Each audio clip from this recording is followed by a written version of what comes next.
Hi guys, எல்லாருக்கும் வணக்கம் guys. இந்த வீடியோவில் நம்ம என்ன பார்க்க போகிறோன்னா, இந்த வாட்டி நியூசிலாந்து அணி மிஸ் ஆகாதுங்க. கண்டிப்பாக இந்த சாம்பியன் ட்ராஃபி 3வது ஓடிஐ போட்டியை நாங்கள் தான் நியூசிலாந்து அணியை வீழ்த்துவோம். அது மட்டும் இல்லாமல் எங்களோட பிளான் இது தான், எங்களோட பிளேயிங் லெவல் இது தான் அப்படின்னு சொல்லிட்டு இன்றைக்கி தொடங்க போகிற இந்தியா வர்சஸ் நியூசிலாந்து போட்டிக்கு முன் பத்திரிக்கையாளர் சந்திப்பில் இந்திய அணியின் கேப்டனான ரோஹித் சர்மா பார்த்தீங்கன்னா அதுக்கான ஸ்ட்ராட்டஜி சொல்லியிருக்காரு. புதிய பிளேயிங் லெவல் சொல்லியிருக்காங்க. அது யார் யார் விளையாட போகிறாங்க என்னன்னு சொல்லிட்டு வீடியோ டீட்டெயில்டாக பார்க்கலாம். அதுக்கு முன்னே நீங்கள் நம்ம சேனலுக்கு புதுசாக வந்திருந்தீங்கன்னா ஒரு சப்ஸ்கிரைப் மட்டும் பண்ணிட்டு வாங்க, வீடியோக்குள்ளே போகலாம். ஆமாங்க, இன்றைக்கி பார்த்தீங்கன்னா இந்தியா வர்சஸ் நியூசிலாந்து போட்டி தொடங்க போதுங்க. அது குறித்து ரோஹித் சர்மா என்ன சொன்னாருன்னு கேட்டிங்கன்னா, இன்றைக்கி போட்டி கட்டாயம் நாங்கள் மஸ்ட் வின்னாக தான் விளையாடணும். நாங்கள் இந்த துபாய்க்கு வரும்போது நாங்கள் என்ன திங்க் பண்ணிட்டு வந்தோன்னா, ஒரு போட்டி கூட தோக்கக்கூடாதுன்னு ஒரு மைண்ட் செட்டில் தான் வந்தோம். கண்டிப்பாக இது வரைக்கும் நல்லா போயிட்டுருக்கு. நியூசிலாண்டை வீழ்த்தி நாங்கள் செமிஃபைனலுக்கு ஒரு போட்டி கூட தோக்காத டீமாக போனோம். அது எங்களுக்கு ஆசை. அது மட்டும் இல்லாமல் நல்ல பிளான் இருக்குது நியூசிலாந்து அன்றைக்கி ஆப்போசிட்டாக. அது எக்ஸிக்யூட் பண்ணால் மட்டும் போதும், வெற்றி எங்களது தான். அது மட்டும் இல்லாமல் எங்களோட புதிய பிளேயிங் லெவன் இன்றைக்கி பார்த்தீங்கன்னா ஹர்தீப் சிங் அணியில் திரும்புறதுக்கு வாய்ப்பு இருக்குது.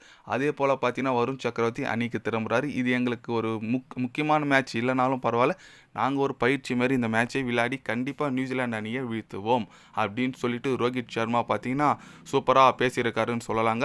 ஆமாங்க, இன்றைக்கி இந்தியாவுக்கு மஸ்ட் வின் மேட்ச் இல்லை. இன்றைக்கி ஜெயிச்சா சவுத் ஆஃப்ரிக்கா கூட செமிஃபைனல், தோத்தா ஆஸ்திரேலியா கூட செமிஃபைனல். இதுதான் நடக்க போகுது. உங்கள் மைண்ட் வாய்ஸ் தெரியும், அடடா நம்ம சவுத் ஆஃப்ரிக்கா கிட்ட விட மோதிடலாம்ப்பா, அந்த ஆஸ்திரேலியாக்காரங்கிட்ட மோதக்கூடாதுப்பான்னு உங்கள் மைண்ட் செட் எனக்கு தெரியுது. இருந்தாலும் எதில் இருந்தாலும் மோதி தாங்க ஆகணும். திக்குன்னு ஜெயிச்சு செமிஃபைனலில் போய் அவங்க ஜெயிச்சு நம்மளும் ஜெயிச்சு ஃபைனலில் வந்தாங்கன்னா ஆஸ்திரேலியா என்ன பண்ணுவீங்க? அதனால் game is game. But New Zealand அவ்வளோ ஈஸியெல்லாம் விட்டுற மாட்டாங்க. கண்டிப்பாக அவங்களோட ஃபீல்டிங்லாம் ஃபிலிப்ஸ் கேள்விப்பட்டிருப்பீங்க.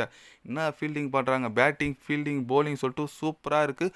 கண்டிப்பாக இந்திய அன்றைக்கி ஒரு சவாலான போட்டி இந்த சாம்பியன் ட்ராஃபில். இதுதான் சொல்லுவேன். இதுக்கு முன்னே பங்களாதேஷ் அடித்தாங்க, பாகிஸ்தான் அடித்தாங்க, அதெல்லாம் முக்கியம் கிடையாது. இப்போது நியூசிலாந்து அடிக்கிறது தான் பெரிய விஷயம். கண்டிப்பாக நம்பிக்கை இருக்குங்க. நல்ல பிளேயர் இருக்காங்க, கேஎல் ராகுல், கில் இருக்காங்க. நல்ல டீம், எப்படி சொல்லுது, நல்ல குவாலிட்டியான டீம் இருக்குது நம்மக்கிட்ட. நியூசிலாந்து அடிக்கிறதுக்கான தகுதியான டீம் தான் நம்மக்கிட்ட இருக்குது. அதெல்லாம் நீங்கள் இதை பற்றி பயப்பட தேவையில்லை.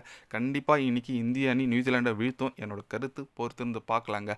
அது மட்டும் இல்லாமல் பிளேயிங் லெவல் சொல்லியிருந்தார், ஹர்தீப் சிங்க்கு ஒரு வாய்ப்பு தரலாங்க. ஏன்னா நல்ல ஒரு பவுலருங்க, அவர் ஏன் வாய்ப்பு தரலன்னு தெரியல. பட் முகமது ஷமி ஒரு இன்ஜுரி இருக்குதா தகவல் வந்திருக்கு. அவர் ரெஸ்ட் கொடுத்துட்டு இவர் கூட வரலாங்க. ஹர்தீப் சிங் கூட அணியில் திரும்பலாம், நல்லது தான். அதே மாதிரி நம்ம குல்தீப் யாதவ் கொஞ்சம் ரெஸ்ட் கொடுத்துட்டு வருண் சக்கரவர்த்திக்கு ஒரு வாய்ப்பு தரலாம். இதுதான் இருக்கிற டீம் நினைக்கிறேன். பொறுத்து வந்து பார்க்கலாங்க. நீங்கள் சொல்லுங்கள், இன்றைக்கி நியூசிலாந்து அணியை நம்ம இந்திய அணி வீழ்த்துமா வீழ்த்தாதான் உங்களோட கருத்து. கண்டிப்பாக இன்றைக்கி எந்த மாதிரி ஒரு பிளேயிங் லெவல் போகலாம், உங்களோட கருத்துக்கள் மறக்காமல் கமெண்டில் கொஞ்சம் சொல்லுங்கள். இது போன்ற ஸ்போர்ட்ஸ் நியூஸாக தெரிஞ்சுக்கணுன்னா சேனலை சப்ஸ்கிரைப் லைக் ஒன்று பண்ணிக்கிங்க. கண்டிப்பாக கிரிக்கெட் பற்றி day by day channel update வரும். மறக்காமல் சப்ஸ்கிரைப் மட்டும் கொஞ்சம் பண்ணி வச்சுக்கோங்க. நன்றி, வணக்கம்.